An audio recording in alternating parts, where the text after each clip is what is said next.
paix soit avec toi. Content de se retrouver ce soir dans le cadre de nos cours sur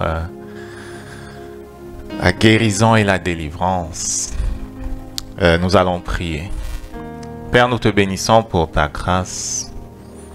Te bénissons pour ce temps que tu nous donnes.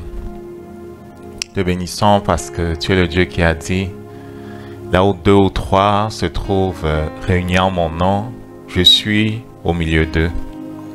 C'est en ton nom que nous sommes venus, Père.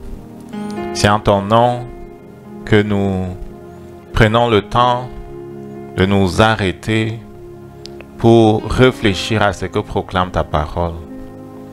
Nous avons entendu, nous avons vu, nous avons découvert que tu es le Dieu qui a fait toutes choses, que tu es le Dieu qui à la croix a ouvert pour nous une porte.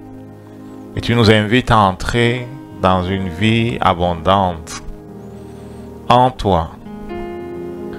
En plongeant nos regards, Seigneur, nous caressons le désir, le rêve d'être transformés pour goûter à la vie de Dieu. Puisse ta parole dit que nous sommes devenus participants de la vie de Dieu. Alors qu'elle proclame que les miracles accompagnent ceux qui croient, Seigneur.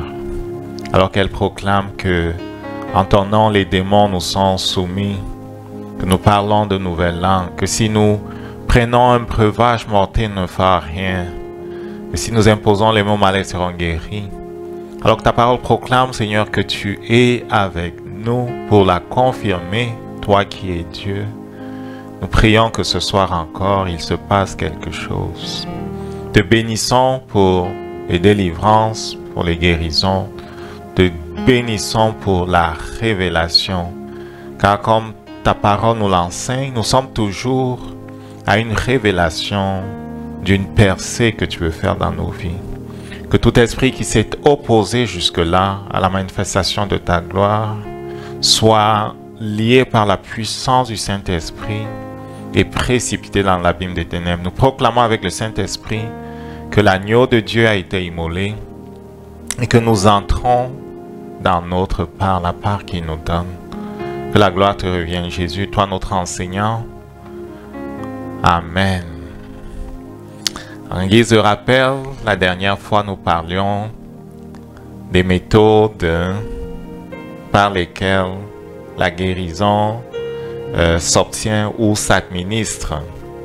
On a parlé de l'autorité du nom de Jésus, qui est le nom qui a été donné sur la terre. Il n'y a pas un autre nom par lequel on est sauvé. Acte 4, verset 12 dit, il n'y a pas sur la terre un autre nom par lequel on est sauvé. Quand on parle de sauver, en grec, c'est sozo.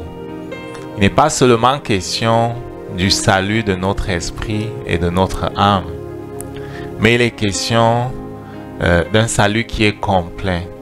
Il est question du shalom de Dieu qui vient dans toutes les dimensions de nos vies. C'est pour ça qu'il dit, le voleur ne vient que pour voler, pour détruire et pour tuer.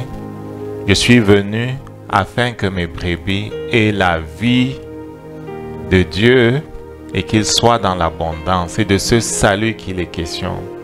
C'est de ne manquer de rien. C'est nos finances qui sont touchées. C'est nos sentiments qui sont touchés. C'est nos émotions qui sont touchées. C'est notre intellect qui est touché par la vie de Dieu. C'est nos relations.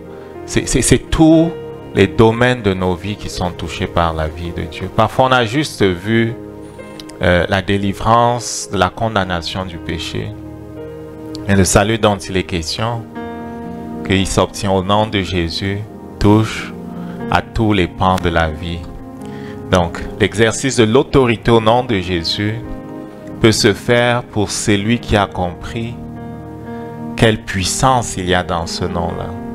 Les disciples de Jésus qui revenaient de mission parce qu'ils avaient été envoyés par notre Seigneur, accompagnés par le Saint-Esprit, font le témoignage que même les démons nous sont soumis en ton nom. À ce moment, ils ne sont même pas encore immergés dans le Saint-Esprit.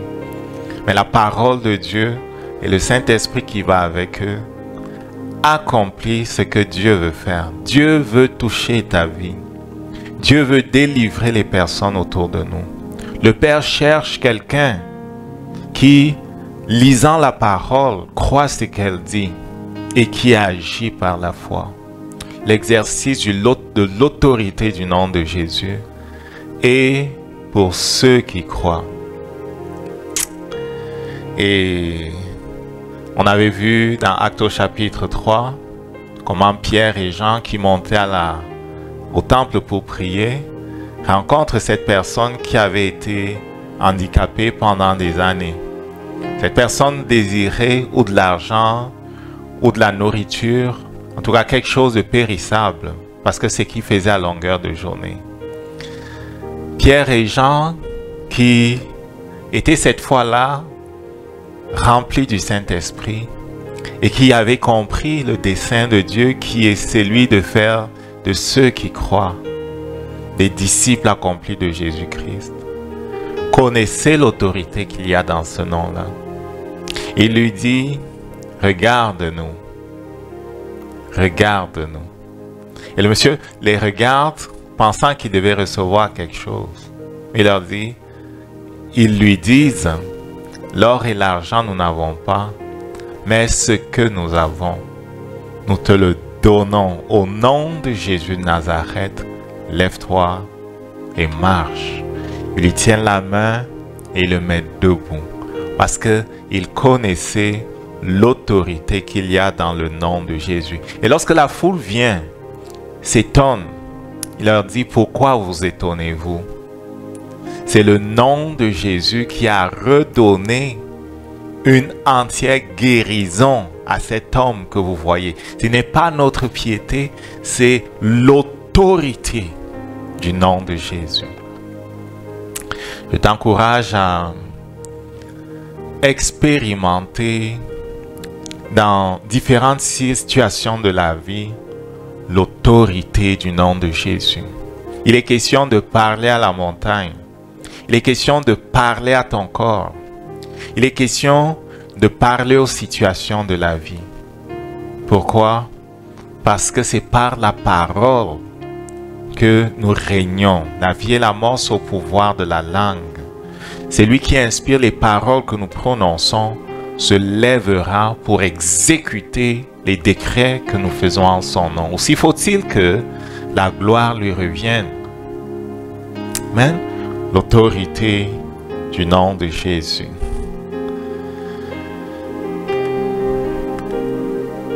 On avait vu l'imposition des mains.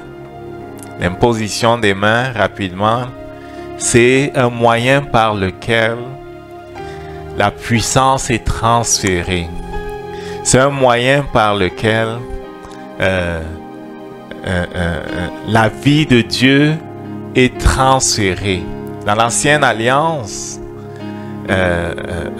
et même avant l'ancienne alliance, quand on regarde les patriarches, quand un patriarche partait et qu'il fallait qu'il bénisse ses fils, tu peux le voir avec Jacob, ça doit être dans Genèse 49 peut-être, il prophétise sur tous ses fils et il les bénit. Quand Joseph apporte Ephraïm et son frère, il les bénit en leur imposant les mains. Quand on impose les mains, les paroles que nous prononçons agissent de façon à mettre sur la personne sur qui nos mains se trouvent les choses que nous prononçons. Donc il y a comme quelque chose qui est fait en double. En prononçant des paroles simplement, un peu comme Aaron le faisait sur le peuple, sans toucher le peuple, il levait les mains. Ok, sans toucher le peuple, il levait les mains et il mettait le nom de l'Éternel sur le peuple. C'est une variante de l'imposition des mains. Il levait les mains pour envoyer vers eux les paroles qui sortaient de sa bouche, pour mettre sur eux les paroles qui sortaient de sa bouche, pour mettre le nom de l'Éternel sur eux. Ceux qui apportaient des sacrifices dans le temple mettaient leurs mains sur leurs sacrifices, confessaient leurs péchés pour mettre leur culpabilité sur le sacrifice afin qu'il soit exécuté. Donc, par l'imposition des mains qu'il nous a donnée, c'est une ordonnance qui nous est donnée pour transférer la vie, pour détruire la puissance de la maladie. Donc, c'est aussi utilisé lorsqu'on consacre quelqu'un. Donc, c'est vraiment quelque chose par lequel on guérit. Ça va être assez utile dans le cas où celui pour qui on prie voit sa foi secourue, renforcée quand on lui impose les mains, quand on met de l'huile sur lui. Ok? Mais à distance aussi, ça marche. On a vu qu'on peut même le faire en proxy. On peut imposer les mains sur quelqu'un pour une autre personne. On peut demander à quelqu'un qui est à distance ou parce qu'on ne peut pas le faire. Si tu as une grande foule, tu ne peux pas le faire pour tout le monde. Tu peux demander à chacun de mettre la main à sa place. Ce sont des variantes de l'imposition des mains. Ça marche pareil. Il faut simplement que celui qui donne des instructions, donne des indications, croit ce qu'il dit.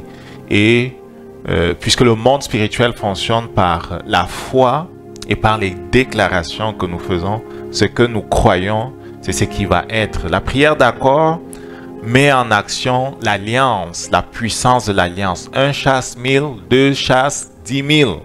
Okay? Sachons faire usage de cette puissance-là. Lorsqu'on se met d'accord avec des personnes pour prier, ce n'est plus notre seul canal qui est utilisé. C'est le canal de l'unité qui est utilisé, de l'entité spirituelle qui est créée par l'union qui est utilisée. Il y a une puissance dans l'unité. C'est pour ça qu'il dit soumettez-vous au Saint-Esprit, résistez au diable. À ce moment-là, on est unis au Saint-Esprit dans l'opposition et la résistance que nous opposons, que nous faisons contre celui qui nous agresse. Okay? La prière d'accord est super importante pour les couples, pour tout le monde. Okay?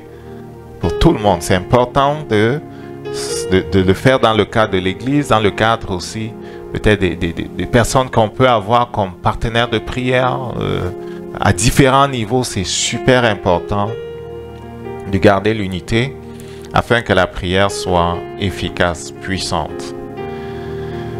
Ok.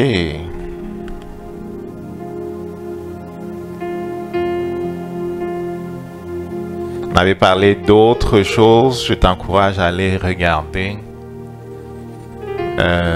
Les enseignements, ils sont enregistrés. Et nous allons passer à un autre sujet aujourd'hui.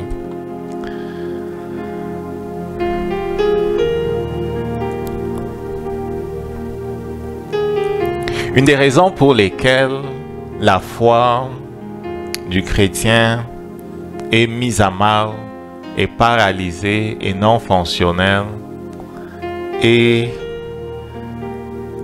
qu'il est limité par les pensées qui traversent son intelligence. Il ne se pense pas digne. Il ne se croit pas approuvé de Dieu. Il ne comprend pas la justice de Dieu. Il ne comprend pas les raisons pour lesquelles Dieu devrait comme honorer sa parole. Donc il y a quelque chose qui s'appelle la conscience du péché. On la voit pour la première fois dans le jardin d'Éden. Lorsque Adam, dans Genèse au chapitre 3, est tombé, Adam, qui avait coutume de communier avec le Père, qui visitait le jardin chaque soir, se cache ce jour-là. Quand le Père vient dans le jardin pour communier avec Adam, Adam qui savait que quelque chose s'était passé, puisqu'il s'était retrouvé nu, puisqu'il avait perdu le Saint-Esprit, puisqu'il avait perdu la gloire de Dieu, s'était caché. Il avait dû utiliser des branchages pour couvrir sa nudité, celle de son épouse, et il ressentait de la honte. Il avait désobéi à son Dieu, il avait désobéi à son Père. Et ressentant de la honte, il se cachait. il était conscient de ce qu'il était tombé. Et quand je dis tombé, c'est de la position où il était. Il se sentait inférieur à celui qui avait été son compagnon, celui avec qui il avait communié jusque-là, celui avec qui il avait comme nommé même les animaux, parce que le Père lui avait demandé de donner un nom à chaque animal qui était créé. Donc il avait été comme participant de la création de Dieu. Donc il se sent inférieur et il se cache. La conscience du péché, c'est comme la culpabilité que nous ressentons joint à ce sentiment d'infériorité par rapport à Dieu, par rapport aux circonstances de la vie, par rapport à la maladie, par rapport à Satan. En fait, la conscience du péché, c'est quelque chose qui nous fragilise parce que ça attaque à la base ce qui est le fondement de notre audace, de notre foi. Ça attaque notre justice. Rappelons, la justice, c'est le fait d'être approuvé par Dieu. Et c'est lui qui sait qu'il est aimé de Dieu, approuvé de Dieu, agira avec audace. Parce que la parole de Dieu déclare que le juste est aussi audacieux qu'un lion. Par contre, si notre conscience nous juge, si on n'est pas sûr qu'on est approuvé de Dieu, on va hésiter. On va pas être sûr qu'il va nous accompagner. On ne pourra pas prier efficacement. Donc la conscience du péché, c'est ce qui pousse Adam à se cacher. Et c'est cette même conscience du péché qui va faire en sorte que plusieurs n'arrivent même pas à prier. Il y en a qui, à cause des péchés qu'ils ont commis, n'arrivent plus à lire leurs paroles. Ils n'arrivent plus à venir à l'église. Parfois, ils vont fuir la compagnie de ceux qui marchent dans la sanctification. La conscience du péché et la condamnation que fait peser sur eux Satan, le sentiment d'indignité va faire en sorte qu'ils préfèrent les ténèbres à la lumière. Ils se cachent de la vue de Dieu. Ils ne prient plus. Ils ne cherchent plus sa face. Et si jamais un malheur les frappe, ils trouveront que c'est normal que le malheur les frappe. Parce que de toute façon, ils ne sont pas dignes. Ils sont indignes. Et certains vont aller jusqu'à dire, c'est Dieu qui me juge. C'est Dieu qui me fait porter ceci et cela. En fait, je mérite parce que je suis une mauvaise personne. Les gens facilement diront, je suis une mauvaise personne à cause de la conscience du péché.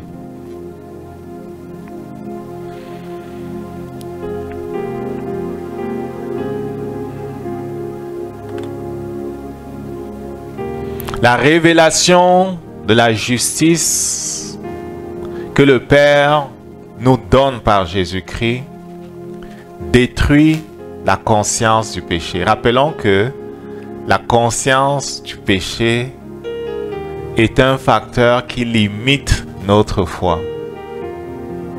Pourquoi?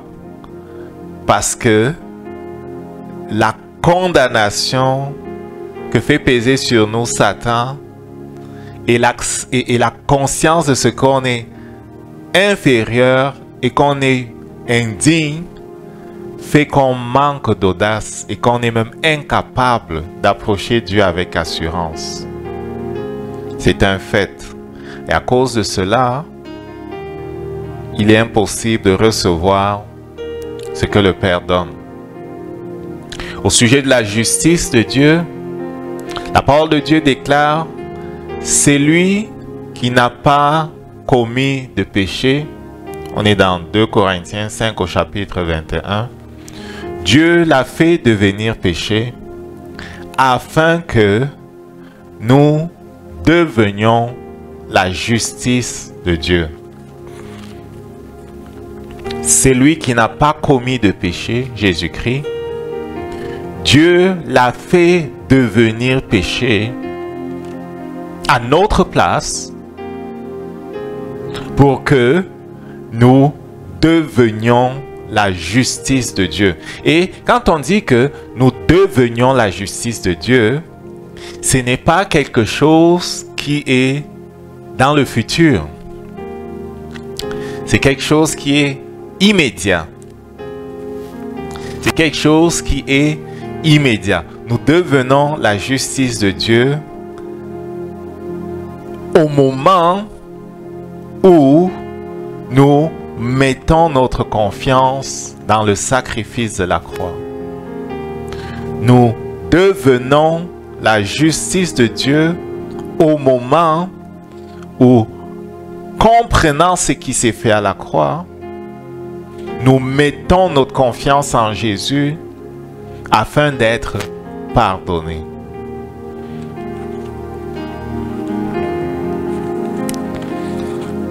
Dans Romains au chapitre 5, le Seigneur nous explique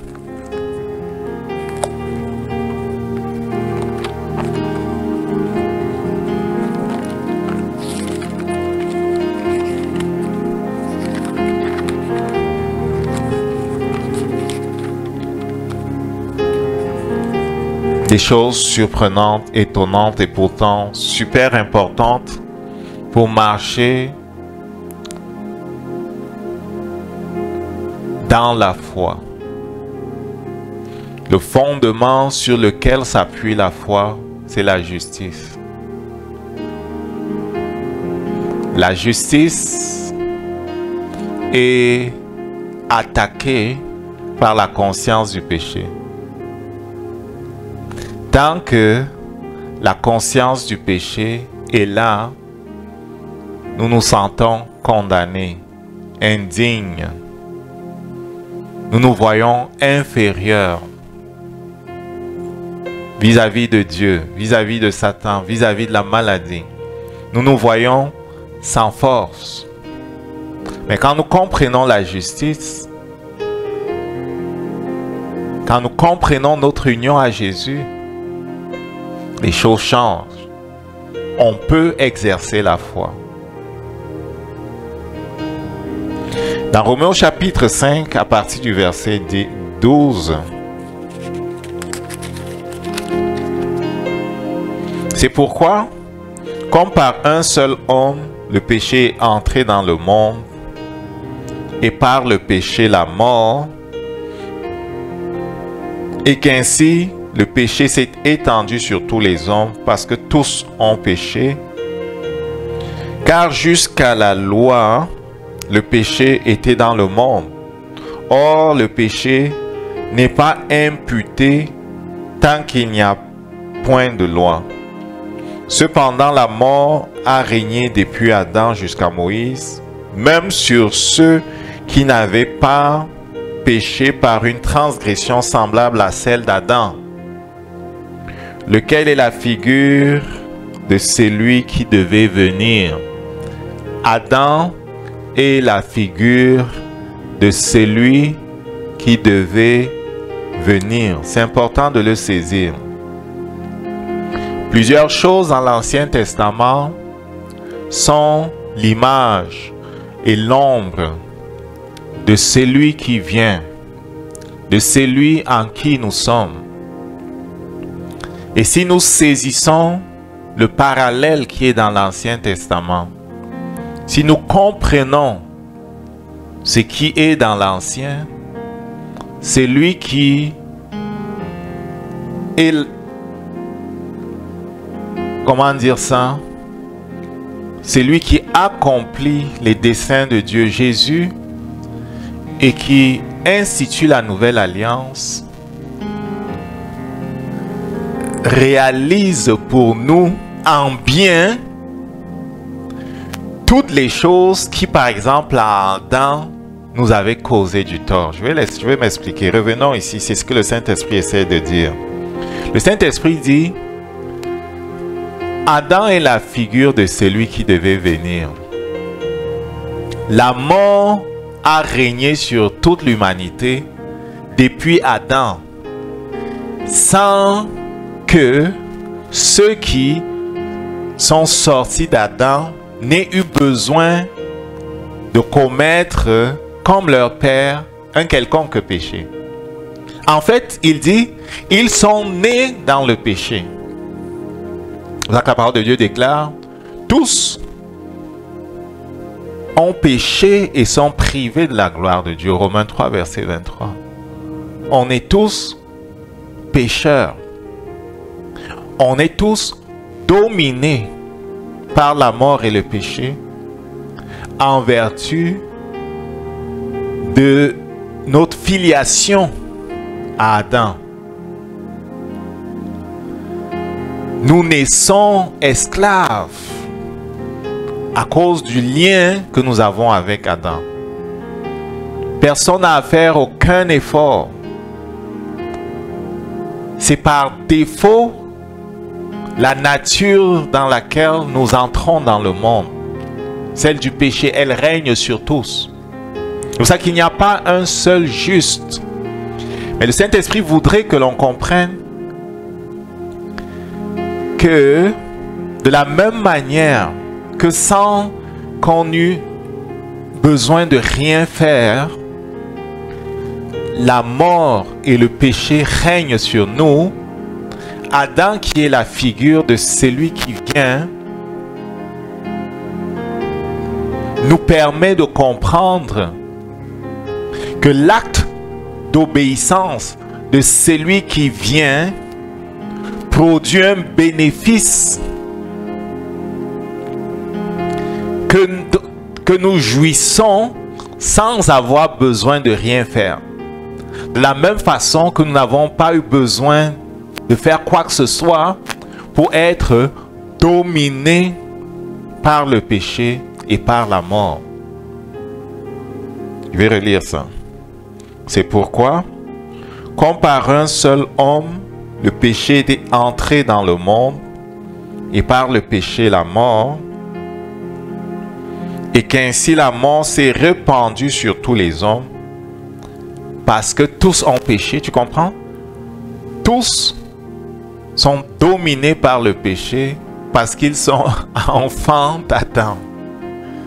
Donc, le Saint-Esprit dit, ils ont péché.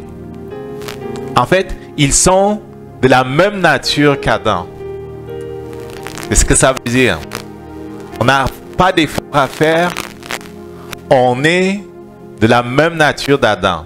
Celui qui est né d'une femme est de la même nature qu'Adam. Le péché règne sur lui.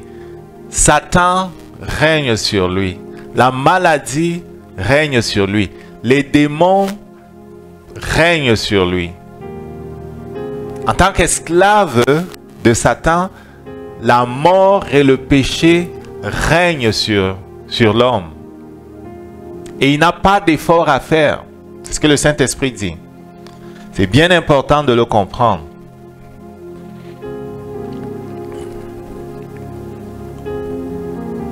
Verset 15. Mais il n'en est pas du don gratuit comme de l'offense. Car si par l'offense d'un seul,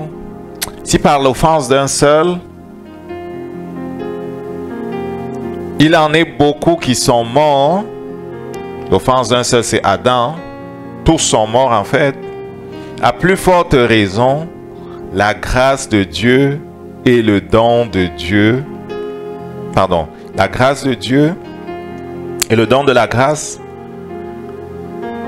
venant d'un homme, Jésus-Christ, ont-ils été abondamment répandus sur beaucoup. Écoute, avec Adam, tous les hommes sont dominés par la mort et le péché. Il est en train de dire, Adam est l'image ou la figure de celui qui vient. Et celui qui vient va faire régner sur nous la grâce et la vie de Dieu dans une proportion qui dépasse celle par laquelle la nature du péché a régné sur nous. C'est dans une proportion qui dépasse celle par laquelle la mort et le péché qui vient d'Adam ont régné sur nous, que la vie, la grâce qui viennent de notre Dieu par Jésus régneront sur ceux qui croient. Verset 16. Il n'en est pas du don comme de ce qui il n'en est pas du don comme de ce qui est arrivé par un seul qui a péché. Car c'est après une seule offense que le jugement est devenu condamnation. Adam n'a pas péché deux fois là, une seule fois. Tandis que le don gratuit devient justification après plusieurs offenses. La faveur et la grâce de Dieu qui sont données à tous ceux qui croient leur est donnée gratuitement sans tenir compte des offenses qu'ils ont commises. Dieu ne tient pas compte de nos offenses. Cela ne dépend pas de nous premièrement. Cela dépend du nouvel Adam, du dernier Adam. Cela dépend de Jésus-Christ. Au verset 17. Si par l'offense d'un seul la mort a régné par lui seul, à plus forte raison, ceux qui reçoivent l'abondance de la grâce et le don de la justice régneront-ils dans la vie par Jésus-Christ lui seul.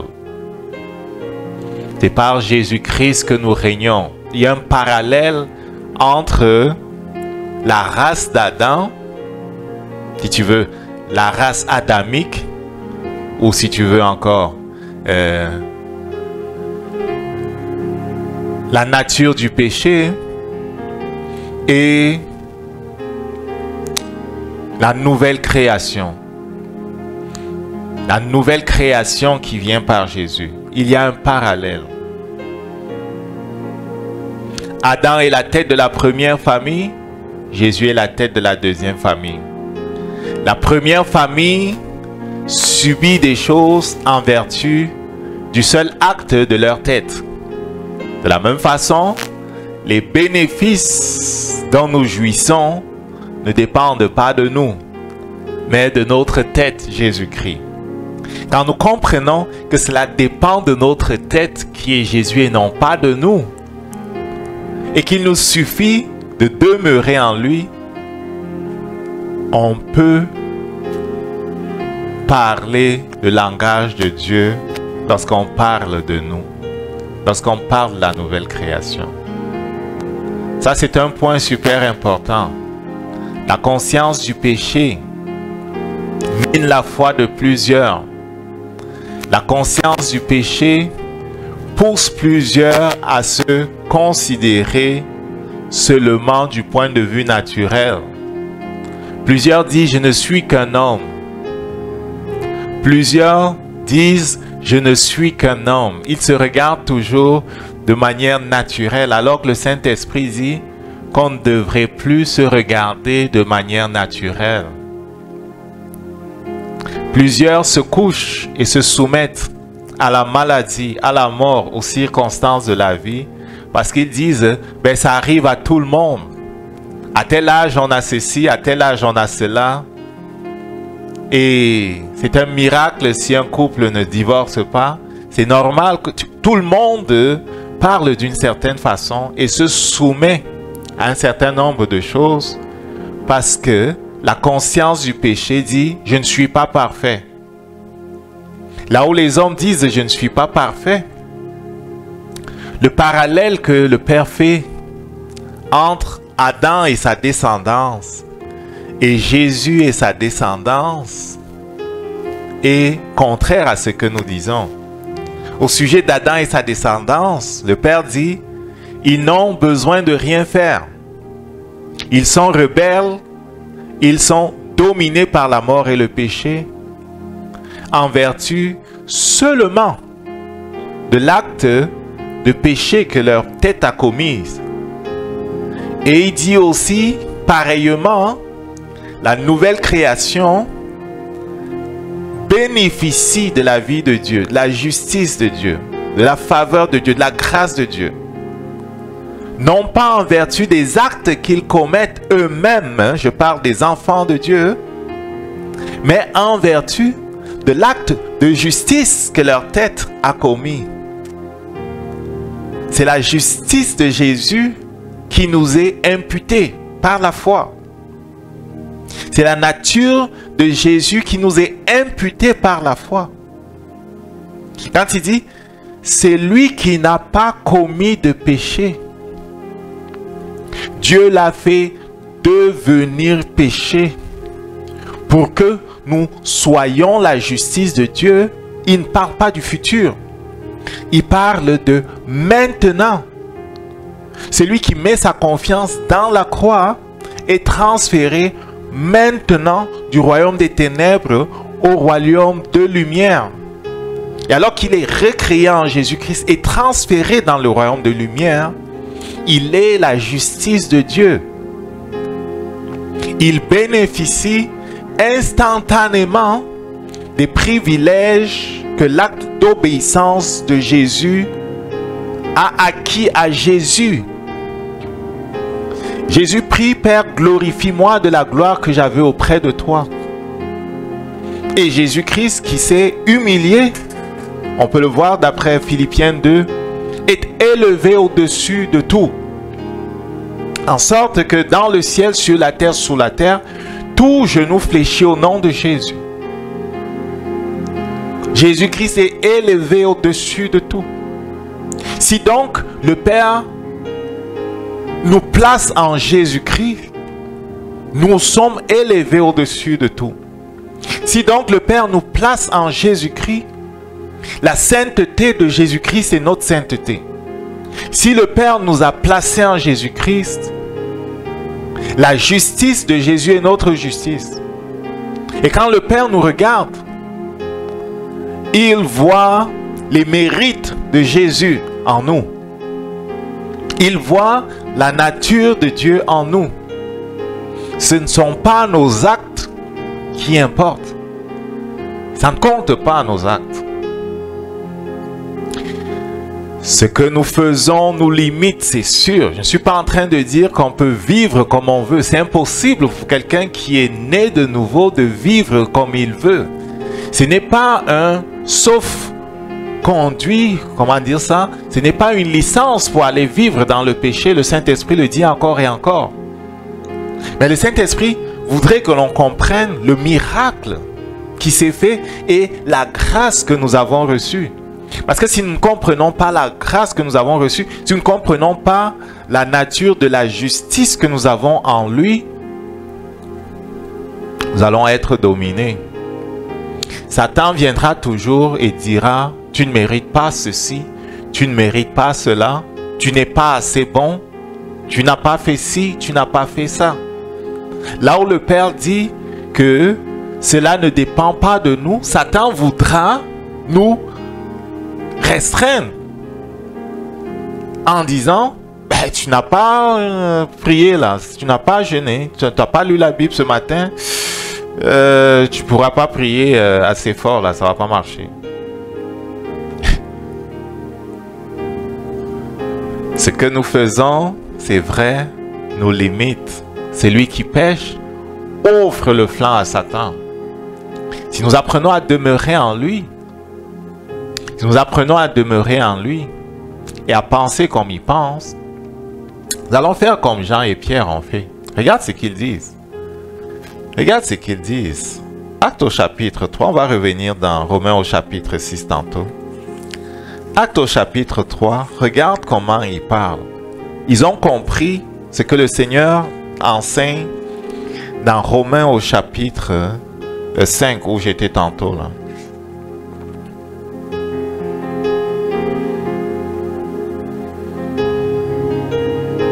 Alors que les gens accourent et sont étonnés de ce qui s'est passé, je vais lire à partir du verset 12. Pierre, voyant cela, dit au peuple, homme israélite, pourquoi vous étonnez-vous de cela? Lorsqu'on a compris ce que le Saint-Esprit explique au sujet de la justice que nous avons en Dieu, en Jésus-Christ, on va cesser de s'étonner de ce que les démons fuient quand on parle. On va cesser de s'étonner de ce que la maladie s'en va quand on prie au nom de Jésus. On va cesser de s'étonner. On va cesser de s'étonner que les circonstances de la vie se soumettent à nous. On va cesser de s'étonner que la nature obéit à la parole qui sort de notre bouche. On va cesser de s'étonner de cela. Mais tant que nous ne comprenons pas, parce que on n'a pas médité, parce qu'on ne s'est pas laissé enseigner, on va continuer de s'étonner. Donc, et les Israélites s'étonnaient.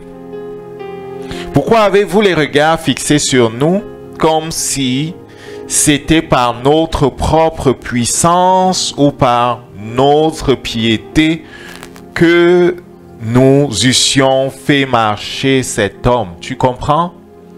Ce n'est pas par notre puissance.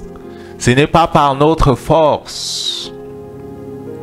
Mais ceux qui parlent ainsi, à l'heure de la prière, allaient au temple pour prier. Prier fait partie de la piété. Jeûner fait partie de la piété. Ça fait partie de ces exercices que l'enfant de Dieu fait parce que nous ne sommes pas de ce monde. Parce que nous suivons l'exemple de notre Seigneur. Il a dit, tout disciple accompli sera comme son maître. Il a prié, nous prions. Il a jeûné, nous jeûnons. Ce qu'il a fait, nous faisons. Parce que nous marchons encore sur la terre et dans un corps qui n'est pas encore glorifié. Donc nous faisons ce qui a été recommandé pour que la chair soit tenue en bride. La prière agit sur notre chair pour la tenir à sa place, en dessous de l'autorité de notre esprit, comme le jeûne. La prière, oui, nous permet de connaître Dieu. La méditation, la parole de Dieu nous permet de connaître Dieu. Nous permet de garder la communion avec Dieu. Et cette communion est la clé qui nous permet de parler avec assurance. Donc, pourquoi avez-vous les regards fixés sur nous comme si c'était par notre propre puissance ou par notre piété que nous eussions fait cela? Le Dieu d'Abraham, d'Isaac, de Jacob, le Dieu de nos pères a glorifié son serviteur Jésus que vous avez livré et régné devant Pilate et qui était d'avis qu'on le relâcha. Vous avez régné le saint et le juste, vous avez demandé qu'on vous accordât la grâce d'un meurtrier, vous avez fait mourir le prince de la vie, que Dieu a ressuscité des morts, nous en sommes témoins. C'est par la foi, verset 16, c'est par la foi en son nom que son nom a raffermi celui que vous voyez et connaissez.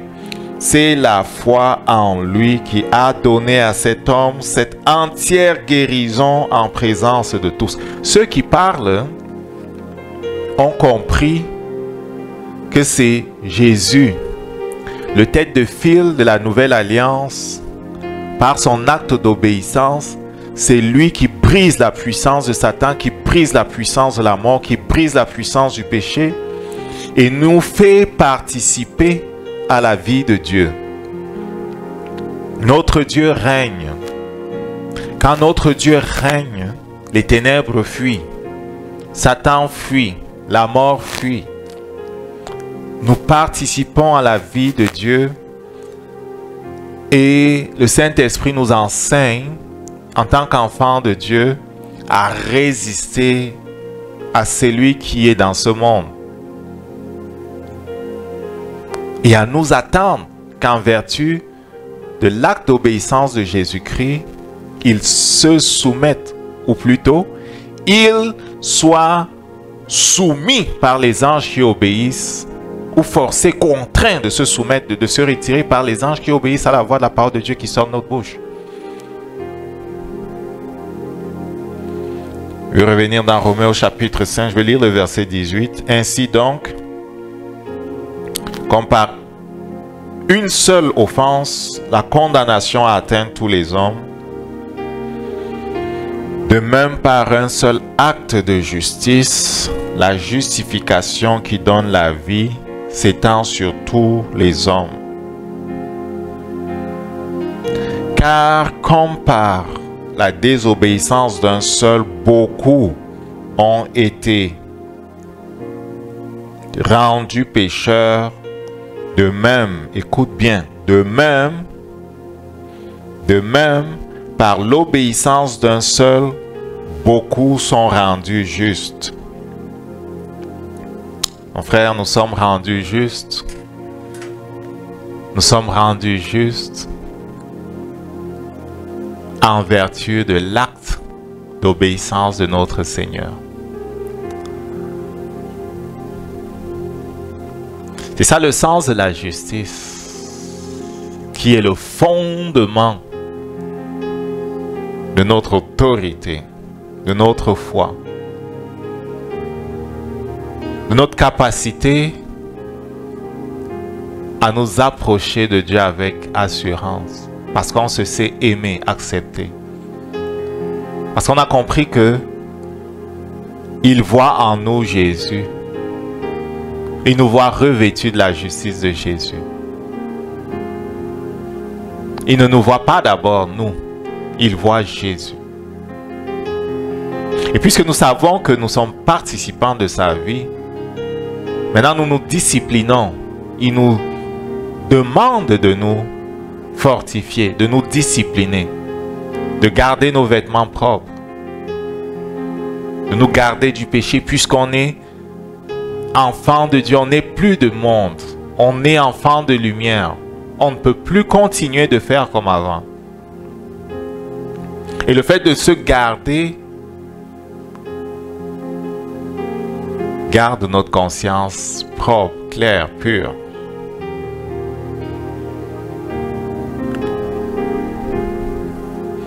Dans Hébreux au chapitre 10,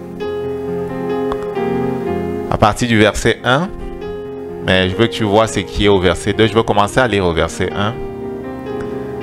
En effet, la loi qui possède l'ombre des biens à venir et non l'exacte représentation des choses ne peut jamais par les mêmes sacrifices qu'on offre perpétuellement chaque année amener les assistants à la perfection. Dans l'ancienne alliance, de façon périodique, régulière, les gens amenaient des sacrifices au tabernacle ou au temple. Et à chaque année, le souverain sacrificateur devait entrer dans le lieu saint avec du sang pour confesser les péchés du peuple et ses propres péchés. Chaque année. Chaque année. C'est comme ça qu'il dit,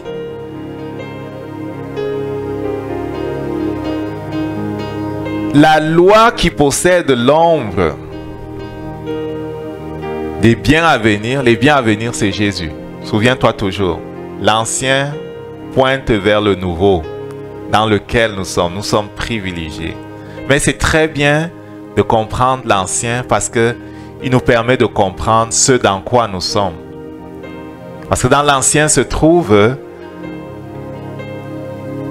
sous une forme oui, qui est ombragé, mais quand même qui permet de bien comprendre la profondeur des choses. Quand tu regardes le tabernacle, quand tu regardes ce qui s'y faisait, tu peux comprendre la nature de la grâce que nous avons reçue. Tu peux comprendre même comment on s'approche de Dieu. Tu peux comprendre comment adorer Dieu. Tu peux comprendre plusieurs choses en regardant l'Ancien Testament.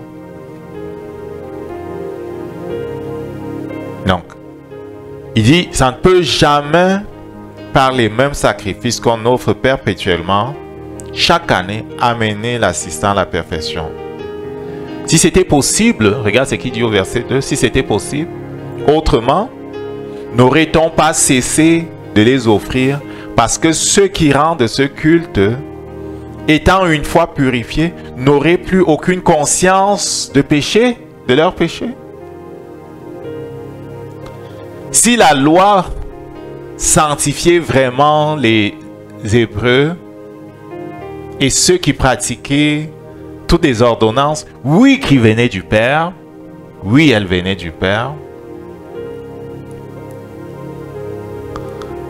Si cela les sanctifiait vraiment, est-ce qu'on aurait eu besoin de les répéter comme c'était répété? Non, ils n'étaient pas sanctifiés. Le péché était simplement couvert. Le péché était couvert. Tout pointait vers la croix. On attendait Jésus. Mais en attendant Jésus, prophétiquement, on faisait ce qu'il a fait dans le tabernacle qui est dans le ciel.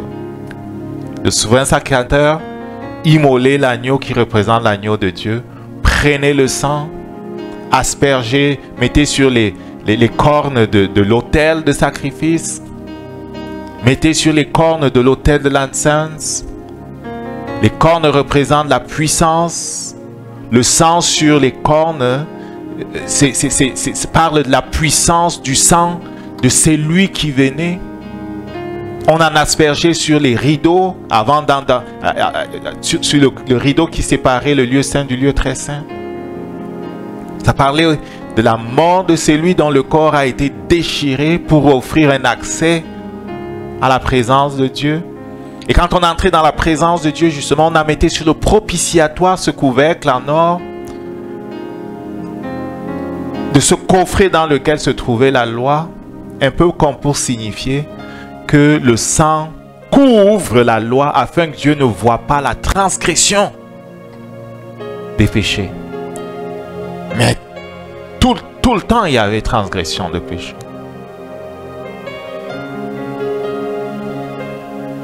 Donc, la conscience du péché était là. Toujours là. Au verset 3, le souvenir des péchés est renouvelé chaque année par les sacrifices qu'on faisait continuellement. C'est pour ça que le Père dit, il n'a pas voulu d'holocauste ou de sacrifice. Mais il a formé un corps à son Fils, qu'il a envoyé sur la terre, afin que le sacrifice parfait qu'il pouvait agréer fût accompli. Et cela a été accompli.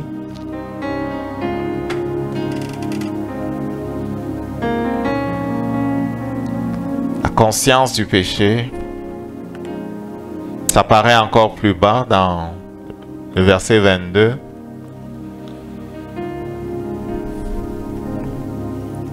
La conscience du péché empêche les gens de s'approcher de Dieu. La foi pleine est impossible là où il y a conscience du péché. Dans l'ancienne alliance, la foi véritable était pratiquement impossible. C'est la grâce de Dieu qui venait tout le temps au secours des gens. Regarde ce que dit Hébreux au chapitre 10. Je vais lire à partir du verset 19. Ainsi donc, frères, puisque nous avons eu, au moyen du sang de Jésus, une libre entrée dans le sanctuaire, par la route nouvelle et vivante qu'il a inaugurée pour nous au moyen du voile, c'est-à-dire de sa chair, On parle de sa mort, tu comprends? L'allusion au voile, c'est le voile déchiré le jour où il meurt. On parle de sa vie brisée, de sa vie, son corps déchiré à la croix d'une certaine façon par la souffrance qu'il a soufferte. Puisqu'on a toutes ces choses-là, il dit, au verset 22, approchons-nous avec un cœur sincère. Pourquoi notre cœur peut être sincère? Notre cœur peut être sincère. Notre cœur peut être sincère parce qu'il est purifié de toute conscience du péché. Il est enfin purifié de toute conscience du péché. À quelque part, on dit qu'il est mort une fois pour toutes. Une fois pour toutes. On n'a pas besoin de répéter ce sacrifice. Ceux qui répètent le sacrifice à travers ce qu'ils appellent messe n'ont pas compris le sens de ces choses.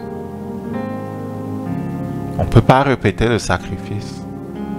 La répétition du sacrifice est la proclamation de ce que le sacrifice n'aurait pas atteint son effet. C'est une injure à l'acte que notre Père a fait. Le fait de répéter montre que la première, la deuxième, la troisième, les autres fois n'auraient pas atteint l'objectif recherché. Remarque que nous pouvons nous approcher avec confiance parce que nos cœurs sont lavés. Notre conscience est purifiée. Il n'y a plus de condamnation. Même nos corps sont lavés. Allusion au baptême. Verset 13. Retenons fermement la profession de notre espérance, car celui qui a fait la promesse est fidèle. Amen. On peut s'approcher avec audace parce que Jésus-Christ a enlevé la conscience du péché. Celui qui n'a pas compris ce qu'on a expliqué tantôt aura toujours tendance à penser qu'il faut qu'il fasse ci et ça pour que Dieu l'approuve. Dieu nous demande de croire. Il ne nous demande pas de faire autre chose que de croire au Fils de Dieu. C'est pour ça que lorsque Philippe explique la croix au ministre de la reine qui venait d'Afrique, d'Éthiopie, qui lui explique toutes les choses, même l'importance de l'immersion, quand ils arrivent dans un endroit où il y avait beaucoup d'eau, il dit, voici de l'eau. Qu'est-ce qui empêche que je sois baptisé? Qu'est-ce qu'il lui répond? Si tu crois, c'est possible. Il lui répond, si tu crois, c'est possible. Et l'eunuque de dire, je crois que Jésus-Christ est Seigneur. Une fois, il demande à Jésus, quelles sont les œuvres du Père qu'il nous faut faire pour lui être agréable? Jésus leur répond, l'œuvre du Père, c'est que vous croyez en celui qu'il a envoyé. Il n'est pas question de croire comme les démons croient, vous comprenez? Il est question de comprendre qu'il est le dernier Adam. Il est question de comprendre que ce qui était vrai en Adam est vrai en lui. Qu'est-ce qui est vrai en Adam? C'est que nous avons lu dans Romains au chapitre 5 à partir du verset 12. Savoir, la mort et le péché règnent sur tous les hommes sans qu'ils n'aient besoin de rien faire. La nature rebelle est appliqué à nous tous. Tous sont péchés, sont privés de la gloire de Dieu. Le bébé qui sort du ventre de sa mère est un rebelle. C'est un enfant d'Adam. C'est un descendant d'Adam. C'est un esclave du diable. Il a besoin du salut de Dieu. Et le parallèle à comprendre, c'est ça. En Jésus-Christ, sans qu'on ait besoin de rien faire, la vie de Dieu, la grâce de Dieu, la nature de Dieu, ici c'était la nature du péché, ici c'est la nature de Dieu, sont nôtres. Tous les bénéfices que Jésus a pour avoir obéi à Dieu nous appartiennent. Il a autorité sur tout, nous régnons avec lui. Tous les trésors du ciel lui appartiennent, nous sommes co-héritiers de ces trésors avec lui. C'est pour ça que la parole de Dieu dit, nous sommes bénis de toutes sortes de bénédictions spirituelles dans les lieux célestes. Et c'est une réalité. C'est la vérité, nous sommes riches.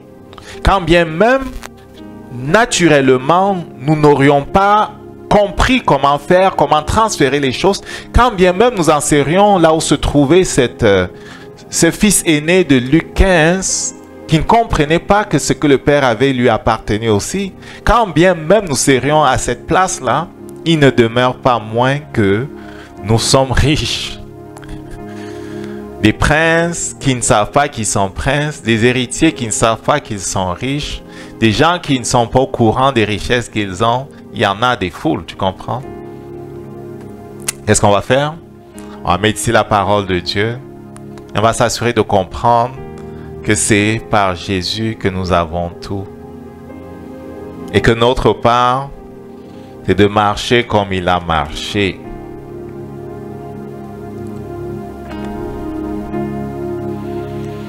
On l'a déjà dit, la conscience du péché paralyse la foi. Un jour, alors que cet enseignement a été fait dans une place,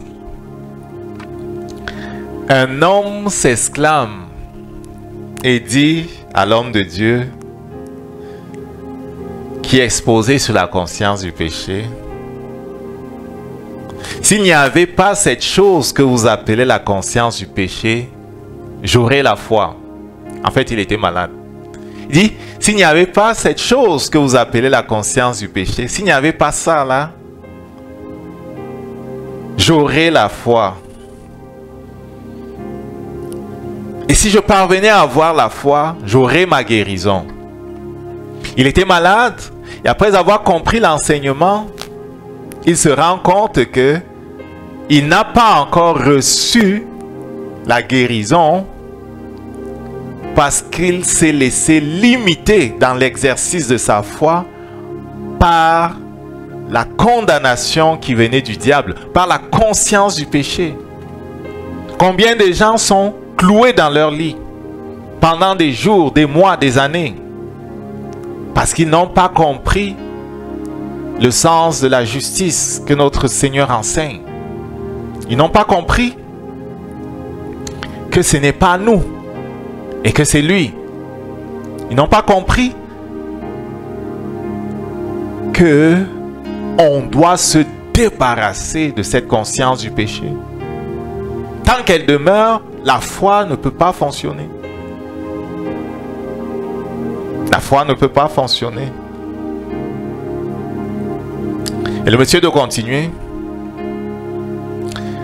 La parole me semble réelle.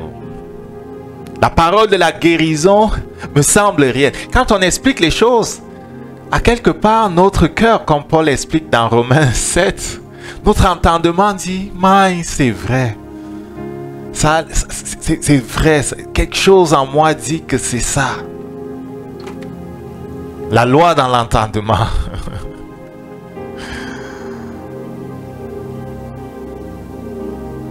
Et il lit la parole, il dit, je la lis. Et je dis, par ces meurtrissures, je suis guéri.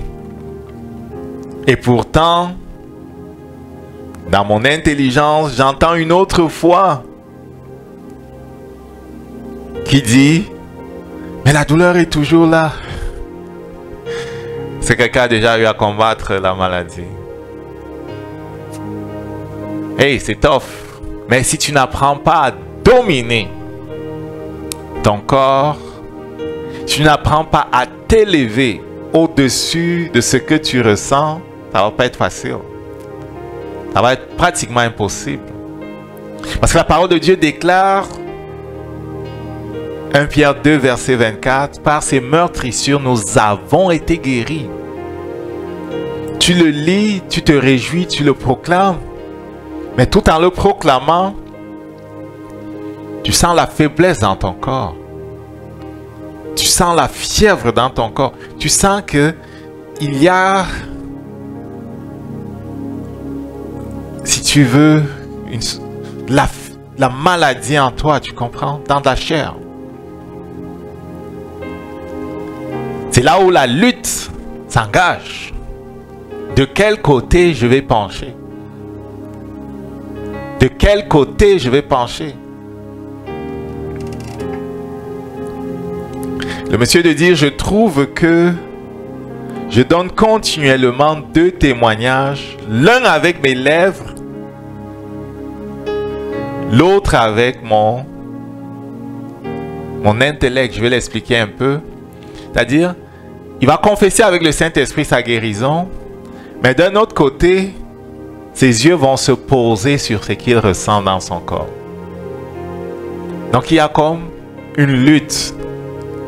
Il y a un combat.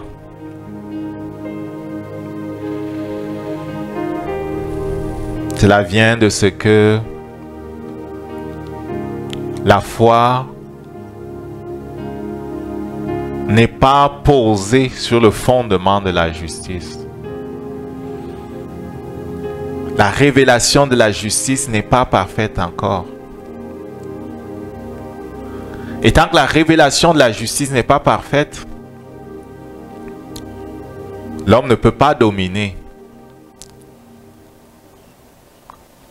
L'homme se sent faible. Tant qu'on n'a pas compris que c'est l'acte de Jésus, c'est la justice de Jésus qui nous donne accès à tout, on va se regarder comme on sait le faire, de façon naturelle, perdant de vue même la nouvelle création. Et notre conscience et Satan vont nous condamner. Et notre foi sera paralysée. Et bien que la parole déclare, par ces meurtrissures, nous avons été guéris, il sera difficile de saisir la guérison et la manifester. Plusieurs chrétiens meurent même. Et même du temps de Paul, il disait, plusieurs meurent parce qu'ils ne discernent pas le corps. Il y en avait qui ne discernaient pas.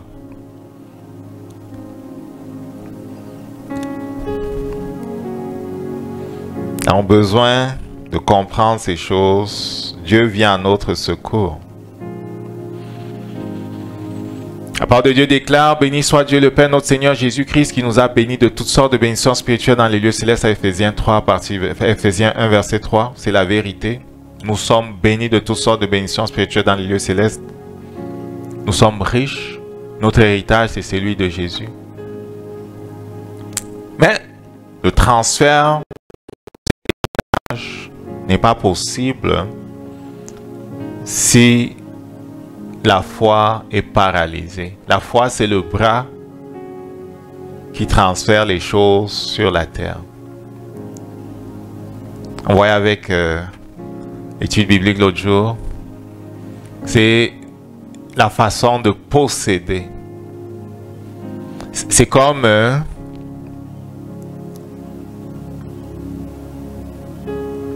il dit la ferme assurance des choses qu'on espère, une démonstration de celles qu'on ne voit pas. En fait, la foi ressemble à un ancrage que l'on a de ce qui est promis. Mais tu l'as déjà. Et tu tiens ce qui est promis et tu fais venir ce qui est promis par le fait de tenir à ce qui est déjà, la substance qui est déjà là. Cette substance vient de la parole de Dieu que nous lisons, que nous méditons, que nous croyons et que nous mettons au-dessus de tous les autres témoignages.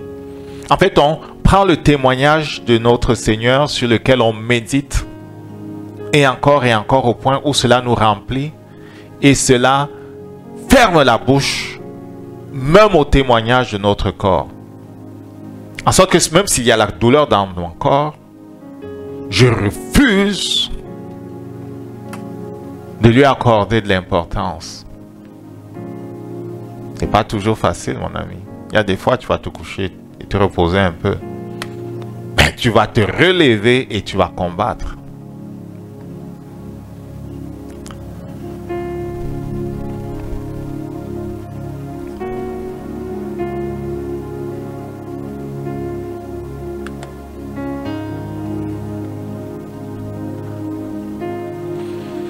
Celui qui est sous la condamnation est dominé par Satan. Tant que Satan règne, la foi est faible. La foi n'a pas de force. Elle est très peu développée. Celui qui est sous la condamnation est dominé par Satan.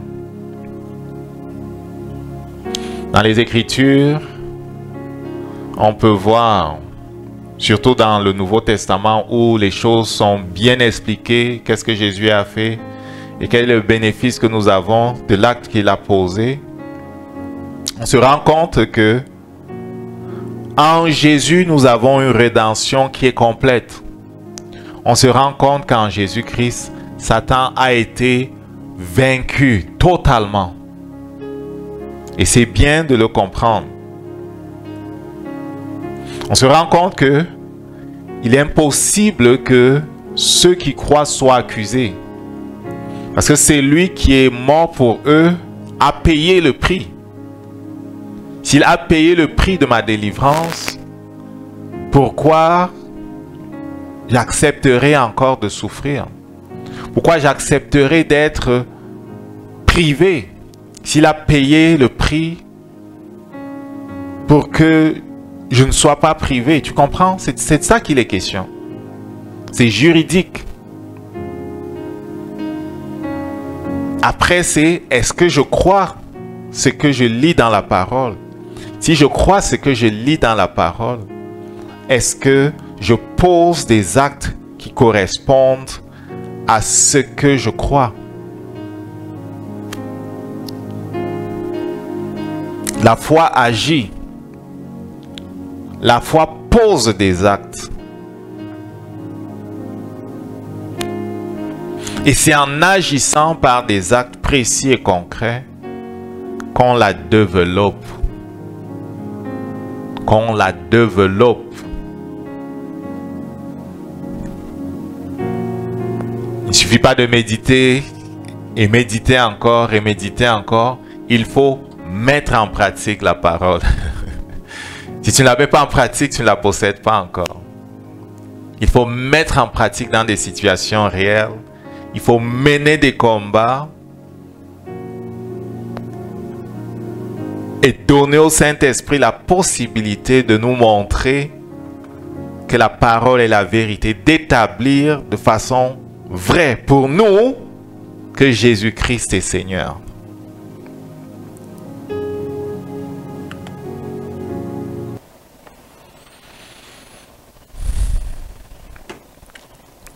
Hébreux 2, verset 14.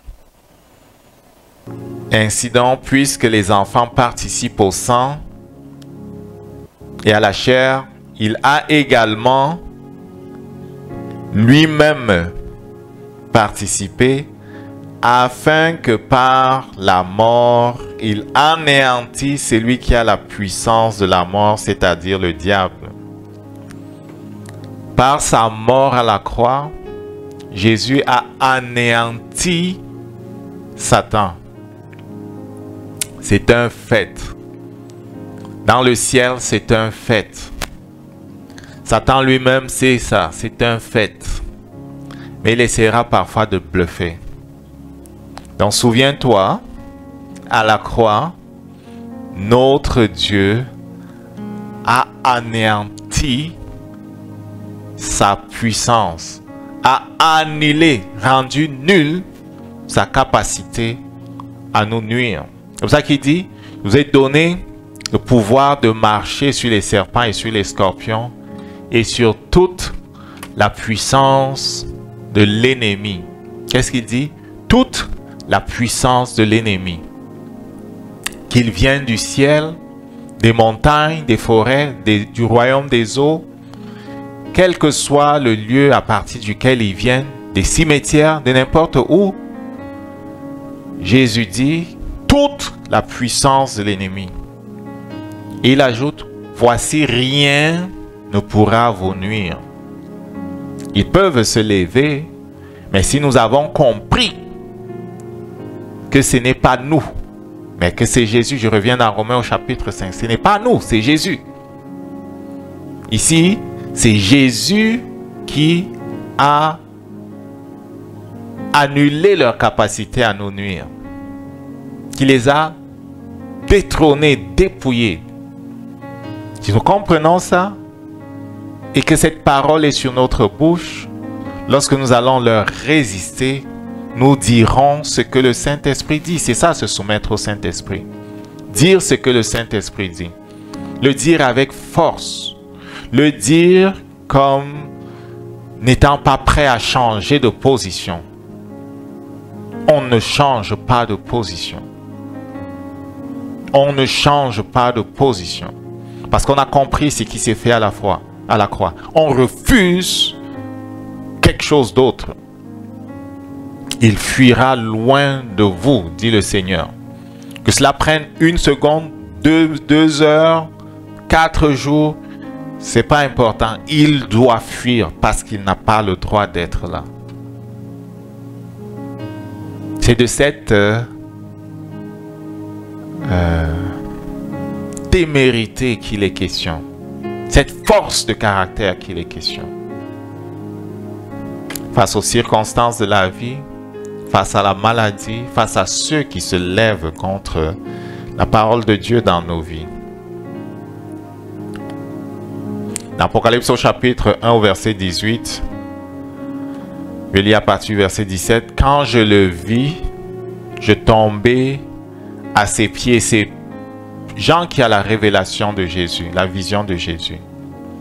Je tombais à ses pieds comme mort. Il posa la main sur moi. Il posa sur moi sa main droite en disant, « Ne crains point, je suis le premier et le dernier et le vivant. » Regarde, j'étais mort. Voici, je suis vivant au siècle des siècles. Je tiens les clés de la mort et du séjour des morts. Tu as compris? J'étais mort. Je suis vivant au siècle des siècles. Qu'est-ce que cela veut dire? Cela veut dire que la mort a été incapable de le retenir. La mort a été incapable de retenir Jésus.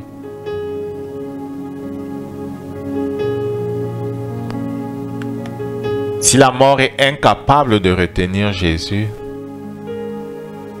la mort peut-elle dominer sur toi, en qui la vie de Jésus se trouve? Si on t'a donné un diagnostic de maladies incurables, de ci, de ça, de maladies dégénératives, je t'invite à méditer sur le fait que la mort n'a pas pu retenir Jésus dans la tombe. Et de méditer sur ce que Romains 5 dit. L'acte d'obéissance de Jésus fait que tous les bénéfices auxquels il a droit sont nôtres, sans qu'on ait besoin de rien faire. De la même façon que les hommes qui naissent sur la terre n'ont besoin de rien faire pour hériter la nature rebelle. En naissant de la chair et du sang, on hérite la nature rebelle par défaut. En naissant de l'eau et de l'esprit, on hérite la nature de Dieu par défaut. Quel diagnostic as-tu donc reçu? Quelle situation dans ta vie parle de mort? Quelle situation semble irréversible? La mort n'a pas pu retenir Jésus. C'est la vie de Jésus que tu as reçue. La mort ne peut pas te retenir. Ah, il faut pouvoir le saisir. 3 jours après sa mort, alors qu'il était dans le séjour des morts, toutes les armées de l'enfer s'étaient liguées. Eux qui lisent aussi les Écritures, tu comprends? Disaient, on va empêcher sa résurrection. Ils avaient entendu parler les autres de ce que Moïse qu'il avait vu, ok, tu te rappelles, était allé dire aux autres qu'il s'en va à la croix et il va arriver bientôt. On savait qu'il devait arriver. Et donc, ils s'organisent pour le retenir. Dans le Psaume 24, à partir du verset 7, le Seigneur nous fait remarquer des paroles super importantes au sujet des portes. Je t'encourage à prier avec ce psaume qui parle des portes. À partir du verset 7, tu peux prier avec ce psaume pour ouvrir des portes dans ta vie. C'est un psaume pour ouvrir les portes afin que le règne de Dieu vienne. Donc ce jour-là, pensant retenir notre Seigneur, le roi de gloire, les armées de l'enfer s'organisent donc pour le retenir, alors que les anges proclament cette chanson ou ce psaume. Portes, élevez vos linteaux, élevez-vous portes éternelles, que le roi de gloire fasse son entrée. Qui est ce roi de gloire? L'Éternel puissant, l'Éternel fort et puissant, l'Éternel puissant dans les combats. Portes, élevez vos linteaux, élevez les portes éternelles, que le roi de gloire fasse son entrée. Qui est donc ce roi de gloire? L'Éternel des armées, voilà le roi de gloire. Quand tu commences à chanter ce chant-là, les puissances qui pensaient pouvoir le retenir sont brisées. Lui-même, il dit, je tiens les clés du séjour des morts. Il est parti de là avec les clés. Il entre, il sort comme il veut. Il est aussi celui qui est la résurrection et la vie. Il ramène de là-bas qui il veut. Cet esprit qu'on appelle la mort et cet autre esprit qu'on appelle le séjour des morts qui emprisonne les esprits de ceux qui partent de la terre ne s'oppose pas au Seigneur lorsqu'il descend là-bas. Il peut en faire sortir qui il veut. Et donc, nous qui sommes son corps, si nous comprenons la nature de l'union que nous avons avec Jésus, la mort ne peut pas régner sur nous. Parce que nous participons à la vie de Dieu. Qu'est-ce que nous disons lorsque nous parlons de nos finances? Qu'est-ce que nous disons quand nous parlons de notre couple? Qu'est-ce que nous disons quand nous parlons de nos enfants? Qu'est-ce que nous disons quand nous parlons de notre entreprise? Qu'est-ce que nous disons quand nous parlons de notre santé? Qu'est-ce que nous disons? Ceux qui sont d'en haut et qui ont compris la justice de Jésus parlent d'une certaine façon. Prenons exemple sur notre Seigneur. Il parle d'une certaine façon. Colossiens 2, verset 15, il les a dépouillés. Il les a dépouillés. C'est lui qui t'accuse et dépouillé. Jésus les a dépouillés. Ok, on va aller un peu vite. Verset 14 du chapitre 6. Le péché ne régnera donc plus sur vous. Satan a été dépouillé. Satan a été fracassé. Il a été annulé. Comment dire, sa puissance a été annulée. On est toujours en train d'expliquer les raisons pour lesquelles nous ne devons pas nous sentir diminués, faibles. Nous ne devons pas accepter les accusations qu'il fait peser sur nous. Si nous les acceptons, l'exercice de la foi est impossible. Je vais lire à partir du verset 8.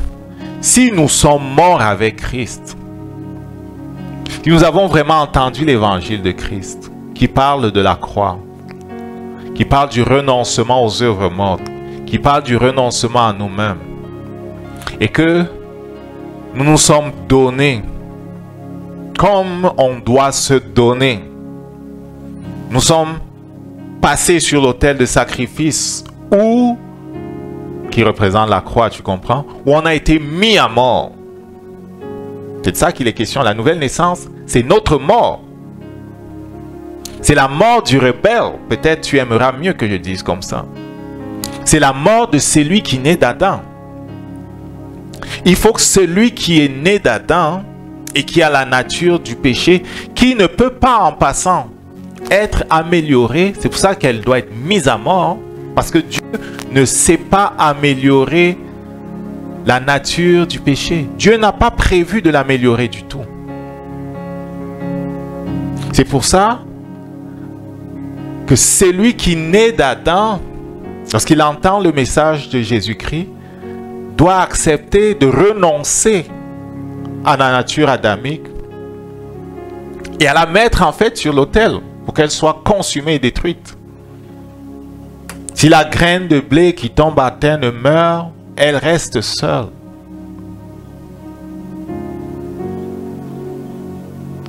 L'évangile de Christ montre la croix où la nature adamique est mise à mort. Et quand la nature adamique est mise à mort, la nature de Dieu peut prendre la place. En fait, notre esprit est recréé à partir de celui de Jésus. Et la vie de Dieu nous est donnée. Mais si celui qui descend d'Adam n'est pas mis à mort, celui qui vient de Dieu ne peut pas exister. Beaucoup sont dans les églises, beaucoup marchent et ne comprennent pas pourquoi leur marche en tant qu'enfant de Dieu est tellement différente de celle de Jésus. C'est parce que le rebelle n'a jamais été mis à mort. Le rebelle n'a jamais été mis à mort.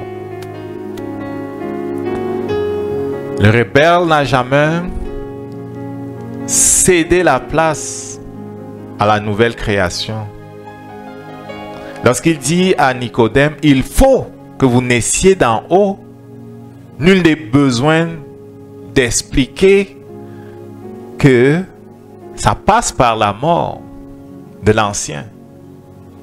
Le thème de la mort de l'ancien, afin que le nouveau vienne, est le thème de toute la parole de Dieu. C'est le thème de toute la parole de Dieu. Sans mettre sur la tête du premier fils que notre frère David a avec Bathsheba, il y a dans le fait qu'il meurt un peu cette image-là. À quelque part, il est le fils qui vient lorsque Dieu a été insulté par le roi. Et Dieu le laisse aller pour créer quelque chose de nouveau. Avec la même Bathsheba. Et Salomon est le roi qui vient. Sauf que c'est lui qui était le fruit de la rébellion, qui a été fait sans Dieu. devait comme partir. Je dis dans une certaine mesure, ça représente le fait que ce qui vient d'Adam doit mourir afin que ce qui vient de Dieu vive. Or, si nous sommes morts avec Christ, nous croyons que nous vivrons aussi avec lui. Sachant que Christ, ressuscité des morts, ne meurt plus, la mort n'a plus de pouvoir sur lui. La mort n'a pas de pouvoir sur toi non plus. La maladie n'a pas de pouvoir sur toi. Nos corps tombent malades, c'est vrai. Mais, d'après ce que dit le Saint-Esprit, nous ne devons pas nous soumettre à la maladie. Nous ne devons pas nous soumettre au péché. Nous ne devons pas nous soumettre à Satan. Nous ne devons pas nous soumettre à la doctrine du monde, des démons. Nous ne devons pas nous soumettre à eux. Il est mort, au verset 10, et c'est pour le péché qu'il est mort une fois pour toutes. Il est revenu à la vie, c'est pour Dieu qu'il vit. Ainsi vous-même regardez-vous comme mort au péché. Si je me regarde comme mort au péché, je n'irai pas faire le péché, tu as compris? Si j'ai conscience que celui qui vient d'Adam a été crucifié, je n'irai plus pécher volontairement. Le péché dans nos vies, c'est un accident. Quand tu regardes l'Ancien Testament, tous ceux qui péchaient volontairement étaient lapidés. T'as compris? Donc, le péché dans la vie de celui qui marche avec Dieu, c'est comme un accident. Et même il fait vite de se repentir afin que la communion avec Dieu soit restaurée. Ce qui est brisé, c'est la communion avec notre Dieu. Et cette communion, lorsqu'elle est brisée, on est dans une position un peu de faiblesse, tu comprends? C'est encore notre conscience qui nous crée de problèmes. Mais gloire soit rendue à Dieu, il nous a montré que dans le sang de Jésus, 1 Jean 1, verset 9, 8, 9, on a le pardon de notre péché qu'on a commis, l'acte de péché, et la restauration de la communion avec Dieu. C'est à cause de notre faiblesse qui nous demande de marcher d'une certaine façon. C'est parce que notre corps n'est pas encore sanctifié. Et qu'on peut tomber, donc on doit veiller sur nous-mêmes. Que le péché ne règne donc point sur vos corps mortels. N'obéissez pas à ses convoitises. Il reconnaît que dans nos corps, il y a des désirs, il y a des passions. Mais on ne doit pas céder à ces désirs et ces passions.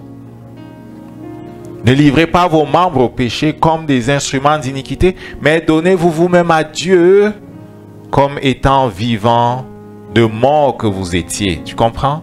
On était mort en Adam, on vit en Jésus. On doit se donner à Jésus pour la gloire de Dieu. Le péché n'aura donc point de pouvoir sur vous. Et à la place du péché, je vais mettre Satan. Satan n'aura pas de pouvoir sur nous parce que le péché, Satan, la maladie, toutes ces choses-là, ça vient c'est du domaine des ténèbres, tu comprends? Sous toute leur expression, les ténèbres ne règnent pas sur la nouvelle création. Et la nouvelle création doit résister avec force contre leur règne. C'est ça le sens de la justice que nous avons en lui.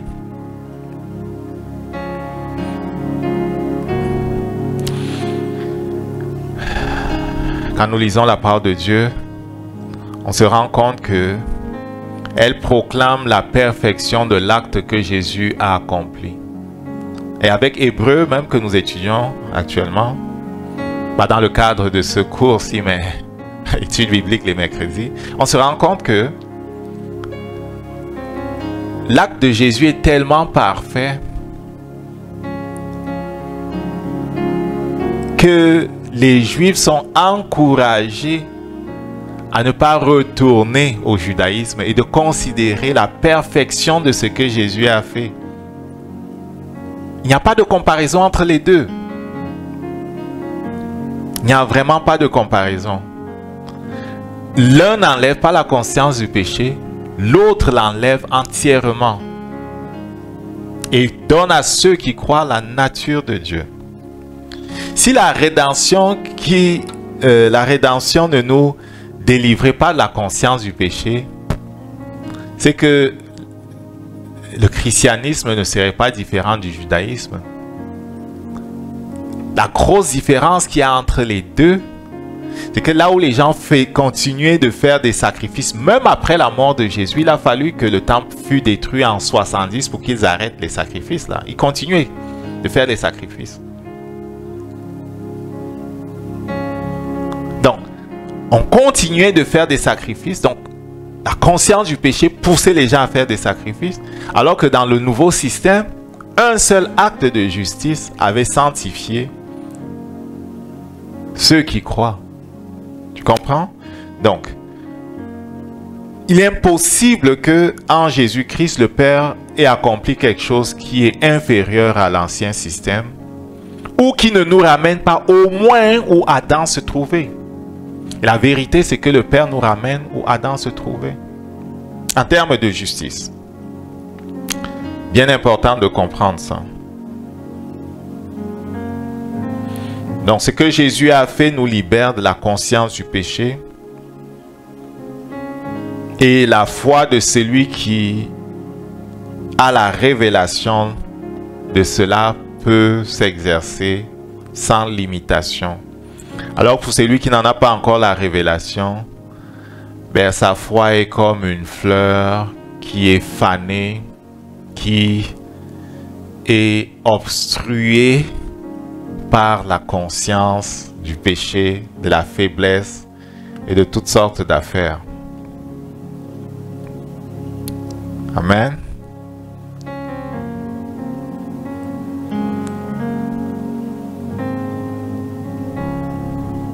D'autres versets qui proclament ce que nous avons en lui.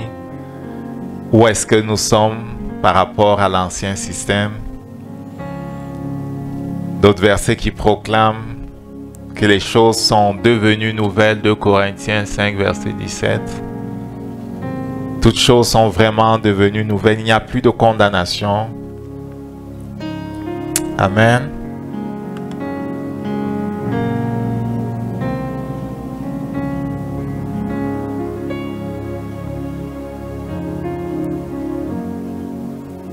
Avec la nouvelle création, le Père libère l'homme de la domination de Satan. Et le jour où il chute, Adam devient esclave de Satan. La mort agit dans son corps. 930 ans plus tard, il meurt. Nos corps meurent encore aujourd'hui à cause de ce qui s'est passé en Éden. Mais parce que Jésus-Christ nous a placés en lui, on peut résister à la mort pour ne partir de ce monde que quand le Père l'a décidé. Beaucoup partent avant le temps. Beaucoup sont sortis avant le temps par la maladie, par Satan, par toutes sortes d'affaires. On n'a pas à sortir avant le temps. Tout comme on n'a pas à être limité dans nos finances, dans tous les autres domaines de nos vies. À cause de la justice de Jésus-Christ, nous avons droit d'expérimenter sur la terre toutes les dimensions de la victoire que le Père nous donne par Jésus. Ce qui est écrit dans notre livre de destinée, nous avons droit à cela. Pas pour nous, mais pour la gloire de Dieu. On n'a pas accepté des limitations. Il se peut que dans ta famille, lorsque tu regardes, j'en parle souvent parce que c'est des choses qui sont vraies.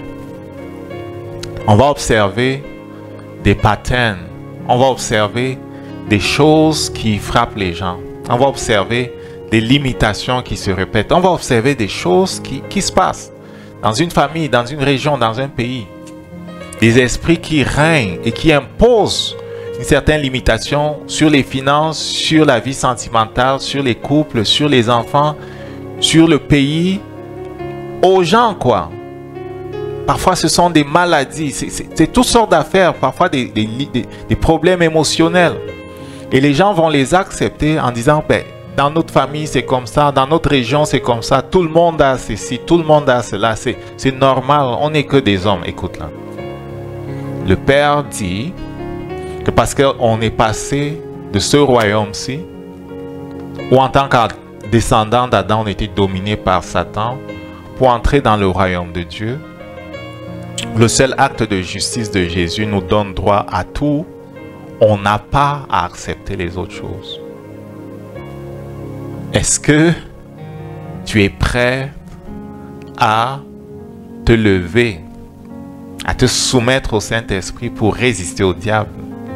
La promesse du Père, c'est qu'il va fuir loin de toi. On a besoin de résister parce que c'est à partir de la terre que la bataille est lancée. Dieu peut faire infiniment au-delà de ce que nous imaginons et pensons, mais par la puissance qui agit en nous. Quelle est la puissance qui agit en toi? La puissance qui agit en nous est alimentée par ce que nous croyons. Si nous étudions la parole de Dieu, si nous la mettons sur notre bouche, la méditons nuit et jour, si nous cherchons à comprendre ce qu'elle enseigne, nous cherchons à comprendre la nature du salut qui est le nôtre, et que nous nous laissons comme poussés par le Saint-Esprit dans la mise en pratique des choses, nous allons voir son règne venir. Le règne de Dieu et la vie abondante dont il parle est quelque chose de vrai. Amen. Tu n'as pas à te soumettre. Amen. Dieu est fidèle, Dieu est bon et Dieu cherche comment aider les hommes.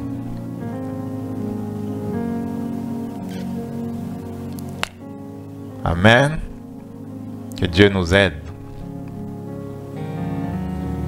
On va prier. On va prier. On va prier. Rends grâce à Dieu. Par le seul acte de justice de Jésus-Christ, ceux qui croient sont automatiquement justifié. Quel que soit le passé qui est le tien, tu as vécu une vie de désordre, tu as avorté plusieurs fois, tu as fait des choses terribles, tu as tué, tu es même un sorcier, toutes sortes d'affaires, tu as bu du sang, tu as fait ci et ça.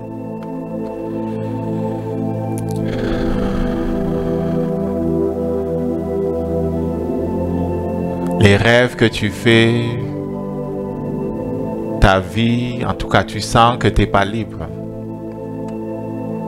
Le Dieu qui t'a poussé à écouter ce qui a été dit jusqu'ici veut que tu comprennes que ceci est aussi pour toi. Il ne désire pas la mort du pécheur. Ce qu'il désire, c'est que le pécheur se répande. Il y a dans le ciel une place pour tous les hommes. Quel que soit le chemin par lequel nous sommes passés, Dieu ne nous rejette pas. C'est l'homme qui prendra la décision seul de fuir la main que Dieu tend. Il tend une main de réconciliation à tous les hommes. Et dans le ciel, il y a un livre sur lequel est écrit le nom de chaque homme que le Père a créé. Ses desseins, ses plans pour la vie de cet homme-là. C'est lui qui se repent, qui reconnaît ce que le Père dit, savoir que personne ne peut se sauver par lui-même. Nous sommes tous à la même enseigne. Sorcières, prostituées, ou même ceux qui n'ont rien fait en termes d'actes de péché. Nous sommes tous à la même enseigne, nous sommes tous pécheurs. C'est pour ça que la parole de Dieu dit qu'il n'y a aucun juste. Même celui qui sort du ventre de sa mère et qui est tout neuf là, c'est un rebelle. Il a la nature du diable en lui. Donc nous sommes tous à la même enseigne. Que ce que nous avons fait ne nous limite pas. Par contre, à partir du moment où nous avons entendu la parole de Dieu, ce que nous allons faire peut ou nous conduire dans la vie, ou nous conduire dans la mort. C'est ça qui dit, j'ai mis devant toi la vie et la mort. Choisis la vie. La vie, c'est choisir Jésus qui est celui par qui le pardon des péchés s'obtient. La mort du rebelle est accomplie et la vie qui vient de Dieu, la nouvelle naissance qu'on l'appelle, le fait d'être né de l'eau et de l'esprit, peut être fait. Amen.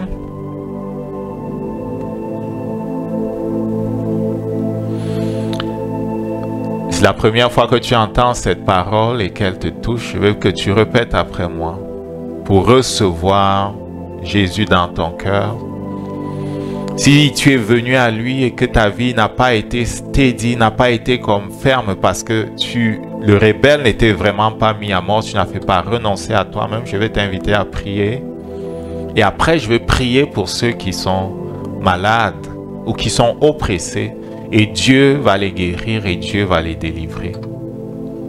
Donc pour toi, qui n'a pas encore donné sa vie à Jésus et que le Saint-Esprit presse de le faire, je vais te prier de répéter après moi. Père, au nom de Jésus, je reconnais que je suis pécheur. Ta parole déclare qu'il n'y a aucun juste sur la terre. Tous ont péché. Oui, j'ai péché. J'ai péché contre toi. J'ai péché contre les hommes. Pardonne-moi. Tu as donné Jésus-Christ afin que ceux qui croient ne périssent pas, mais qu'ils aient la vie éternelle. Père, pardonne-moi alors que je renonce à Satan, que je renonce au monde, que je renonce à moi-même.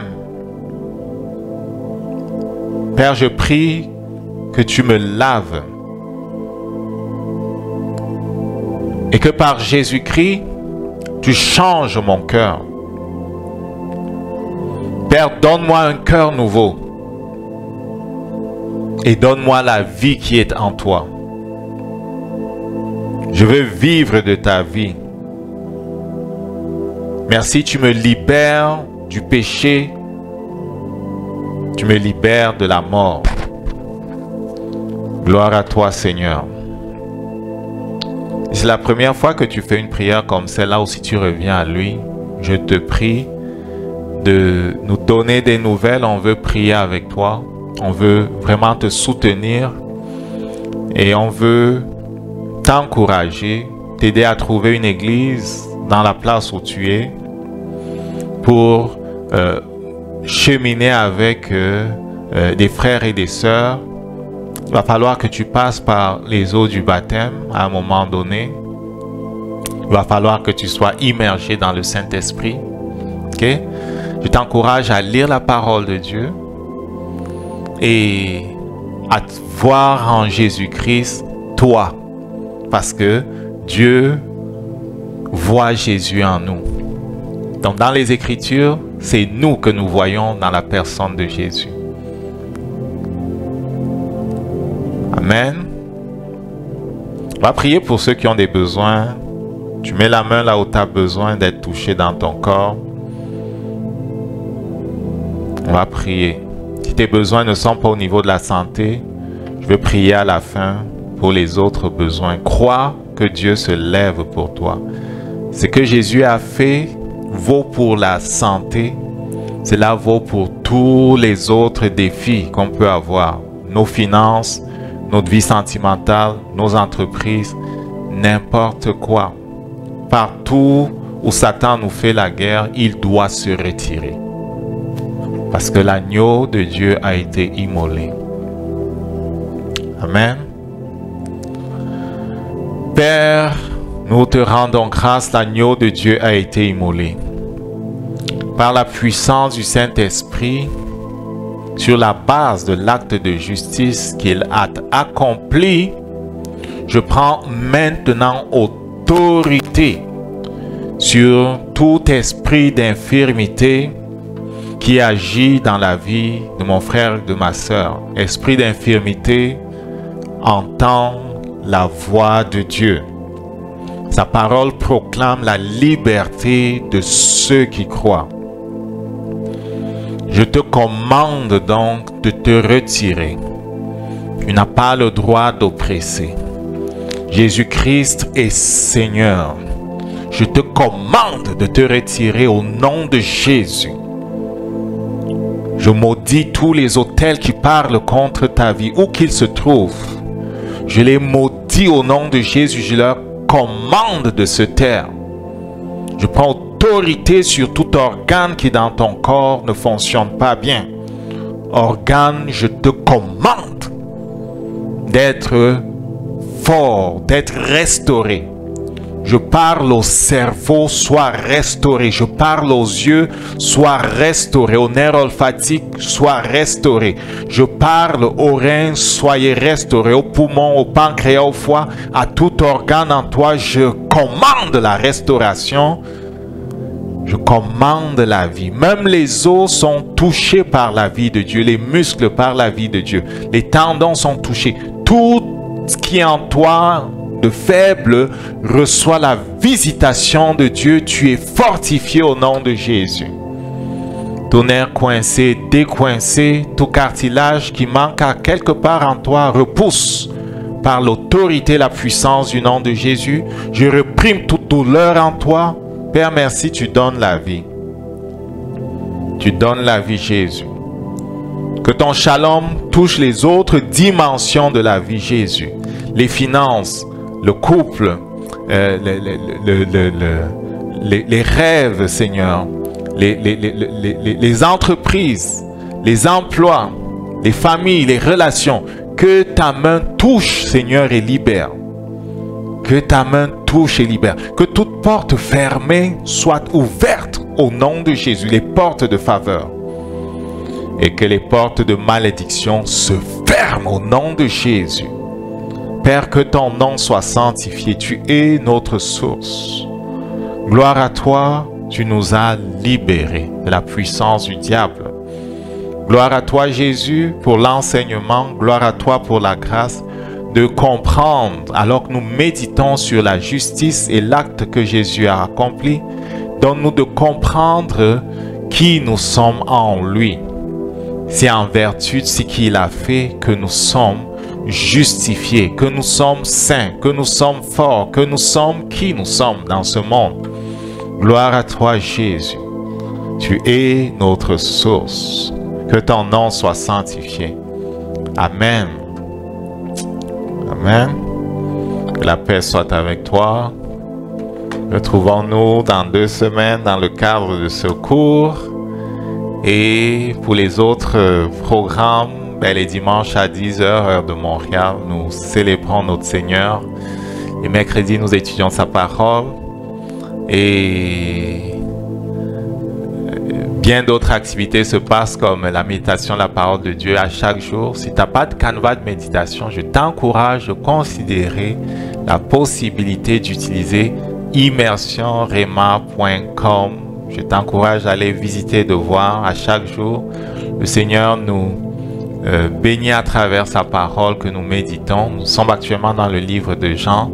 On a besoin de rester immergé afin que sa parole devienne en nous esprit et vie.